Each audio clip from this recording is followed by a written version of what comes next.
Our civil rights groups have berated the Senate over a bill that recommends death sentence for any person found guilty of hate speech. Senate spokesperson Senator Aliyu Sabi Abdullahi, APC lawmaker from Niger State, is the sponsor of that bill, which prescribes a death sentence for any hate speech which results in the death of a person. With me in the studio to discuss this is the executive chairman, CARCO, Debo Adeniran. Many thanks for joining us on the program. My pleasure. I'm trying to make sense of this death sentence for anyone who makes a comment which leads to the death of a person. What do you understand by this? Honestly, I don't understand anything about it because statement itself doesn't kill. You know, it is the intendment of that statement that can kill, and the interpretation or misinterpretation of the statement that can kill. However, the bill is actually unwarranted, it's unnecessary, it's actually superfluous, you know, because there are a number of laws, you know, slander, libel, and the rest of them that you can use. And you wonder why the National Assembly has enough time to be toying with laws that we gag the media and the society. First, they tried to control the social media. They didn't get it through. They wanted to hoodwink even the NGOs, CSOs, you know, into, I mean, they call it maybe control. They wanted to control or whatever. They didn't get through. They have tried their hands on so many laws. You know why? They are toying with these kind of laws. They know that they have committed so much heinous crimes that if Nigerians or their constituents get to know that they have committed so much atrocity, when they get back to their constituency, they will stone them. And what we advocate at the level of Center for Anti-Corruption and Open Leadership is that any representative that the people in their own judgment feels does not represent them well at any level, executive, legislature, or judiciary, that they should ostracize them from their community. And that has started even in certain parts of the north, even in southern part of this and the middle belt. Now, because of that signal that they saw, that look, with the intervention of those who knew about the heinous crimes against humanity they have committed against their own people, that they have stolen so many billions while their people are ravaging in, you know, abject poverty.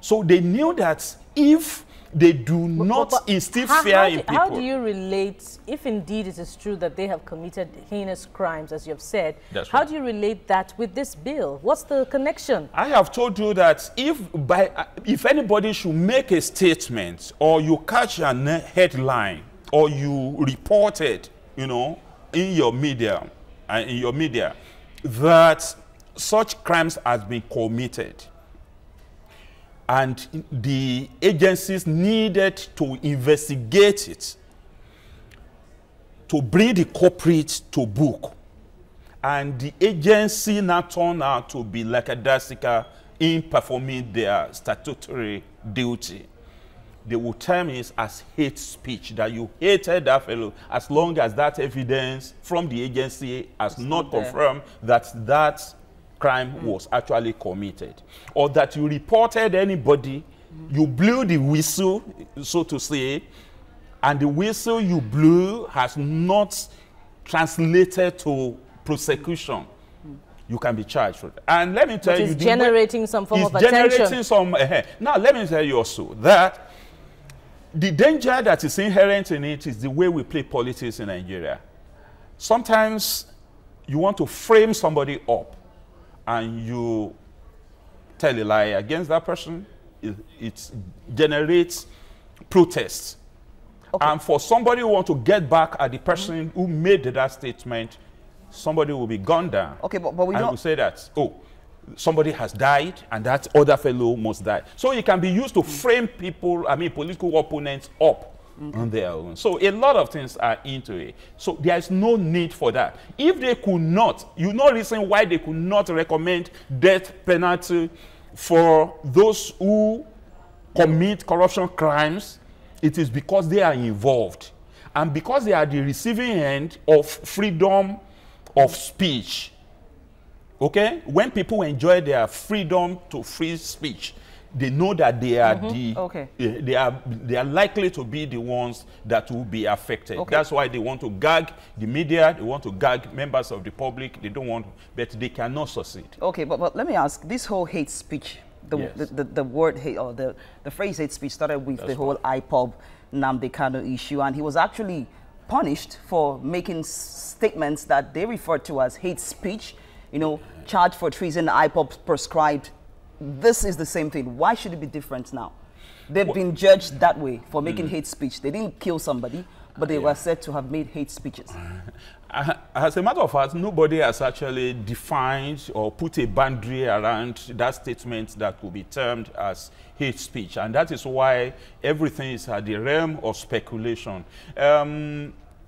We cannot say that Nnamdi Kanu has been punished, so to say, because he has not even completed his trial. So there's no conviction yet. But what we know about Rwanda, the war in Rwanda didn't start as a result of bad governance. So that's what they're trying to stop. It's about bad, speeches and all that. But something prompted the war. People were already agitated. And there had been political discontentment.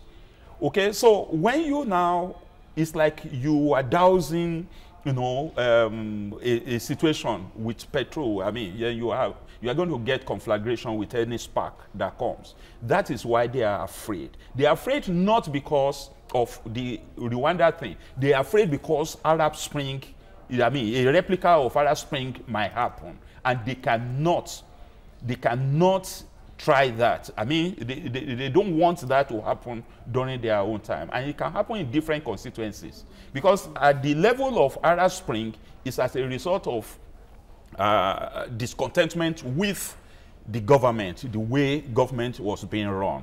Now, many of the legislators in the National Assembly know that their constituents don't like them.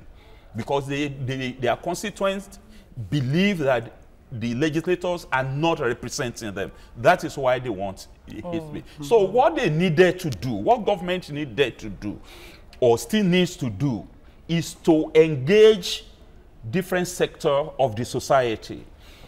Explain why government is doing what it's doing. The constituency allowances that the legislators took, they should ensure they establish their constituency offices and meet with their constituents from time to time. Then they should not display illicit wealth, ill-gotten wealth, you know, dazzling their poverty-ravaged constituents. So they should come to terms with the people, because a million laws cannot stop the movement of the people when it becomes necessary. And that was why Arab Spring could not be stopped. But we don't want a situation whereby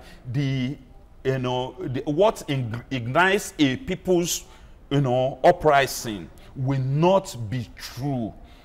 Okay? But there are true statements that can be made against those that are governing us today that they can twist to be. Remember, of course, there are so many sides to the conversation. So many sides. Also recall that the Minister of Information at the height of the IPOB crisis had said that that the anti-terrorism law already covers hate speech. Exactly. And they would not be proposing any laws on hate speech. But we must leave it there for now. I want to thank you very much, Mr. Debo Adeniran of KAKO. Thank you very much for your time and thoughts on TVC News.